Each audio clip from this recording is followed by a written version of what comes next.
Welcome to estate cooking. காய்கறி இல்லை, வெங்காயம் தக்காளி மட்டும்தான் இருக்குதுன்னு சொன்னால் பரவாயில்ல, இதுலேயே நிறைய ரெசிபி செய்யலாம். வெஜிடேரியன் சம்பல் எப்படி செய்யணும்னு சொல்லி பார்ப்போம். 3 பெரிய வெங்காயம் எடுத்துருக்கிறேன், 2 தக்காளி, ஒரு 10 வரமிளகாய் எடுத்துருக்கிறேன், சுடுதண்ணி எடுத்து வச்சுருக்கிறேன். வரமிளகாயை க்ளீன் பண்ணிவிட்டு ஒரு 5 நிமிஷம் சுடுதண்ணியில் ஊற வச்சுக்கோங்க. ஒரு எலுமிச்சை சைஸ் அளவுக்கு புளி எடுத்து அதையும் நான் ஊற வச்சுருக்கிறேன். இப்போ சம்பலுக்கு தேவையான பேஸ்ட் எப்படி செய்யணும்னு சொல்லி பார்ப்போம். வெங்காயம் தக்காளியை இந்த மாதிரி வெட்டி வச்சுக்கோங்க, பெருசு பெருசாக. நம்ம அரைக்க தான் போகிறோம், அதனால் பெருசாக வெட்டினாலே போதும். இப்போ ஒரு மிக்ஸி ஜாரில் இந்த வெங்காயம்,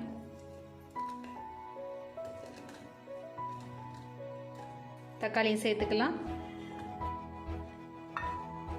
ஒரு 3 பல் பூண்டு, பெரிய பல்ல எடுத்துருக்கிறேன், சின்னதுன்னா 5 எடுத்துக்கோங்க. ஒரு சின்ன துண்டு இஞ்சி, இதோட நம்ம ஊற வச்சிருக்கிற இந்த வரமிளகாயும் சேர்த்துக்கலாம். தண்ணியோடையே சேர்த்துக்கோங்க. கொஞ்சமாக தான் நான் தண்ணி ஊற வச்சுருந்தேன், அதனால் அதோடய சேர்த்துக்கலாம். ஒரு 1/2 ஸ்பூன் அளவுக்கு உப்பு, 2 குழிக்கரண்டி அளவுக்கு எண்ணெய்,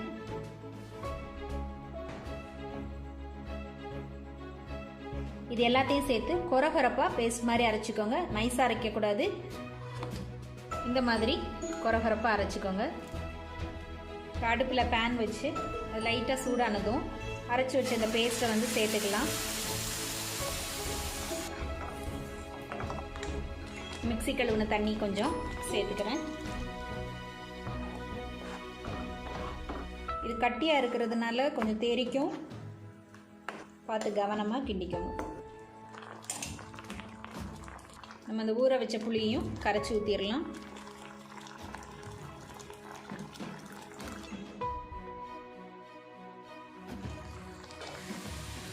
இப்போ தண்ணி வற்றி இருக்கு. இந்த ஸ்டேஜில் உப்பு கொஞ்சம் பார்த்துக்கோங்க, ஏன்னா நம்ம போட்ட உப்பு 1/2 ஸ்பூன் தான் போட்டோம், பத்தாது. இன்னொரு 1/2 ஸ்பூன் உப்பு சேர்த்துக்கிறேன். 1 ஸ்பூன் நாட்டு சர்க்கரை, இது தூள் சர்க்கரை சேர்த்துருக்கேன். பாகு சேர்த்திங்கன்னா 2 ஸ்பூனாக சேர்த்துக்கோங்க. 1 ஸ்பூன் சில்லி சாஸ் சேர்த்துக்கிறேன். நம்ம ஏற்கனவே 2 குழிக்கரண்டி எண்ணெய் சேர்த்துருக்குறோம். இப்போ 1 குழிக்கரண்டி அளவுக்கு எண்ணெய் சேர்த்துக்கிறேன். உங்களுக்கு காரம் அதிகமாக தேவைன்னா இன்னும் கொஞ்சம் வத்தல் சேர்த்துக்கோங்க, இல்லைன்னா கொஞ்சம் மிளகாத்தூள் சேர்த்துக்கோங்க. நான் மீடியமாக தான் சேர்த்துருக்குறேன். இதுக்கு கொஞ்சம் எண்ணெய் அதிகமாக இருந்தால் தான் நல்லாயிருக்கும், ஏன்னா காரம் நம்ம நிறையா சேர்க்குறதுனால. இந்த எண்ணெய் தெளிஞ்சு வரணும். தக்காளி அதிக புளிப்பாக இருந்துச்சுன்னா 1 தக்காளி சேர்த்தா போதும். இப்போவே நல்லா கட்டியாக இருக்குது பாருங்கள். இந்த சம்பல் கட்டியாக தான் இருக்கும். இன்னும் கொஞ்சம் கூட நம்ம எண்ணெய் ஊற்றலாம். நான் ரொம்ப எண்ணெய் சேர்க்க மாட்டேன், அதனால் 3 குழிக்கரண்டி எண்ணெய் மாத்திரம் சேர்த்துருக்குறேன். ரெடி ஆகிடுச்சு. சாதத்தோட, இட்லி தோசையோடு சாப்பிட்றதுக்கு ரொம்ப நல்லாயிருக்கும். முக்கியமாக தேங்காய் பால் சாதத்துக்கு இது ரொம்பவே நல்லாயிருக்கும். இறக்கிடலாம்.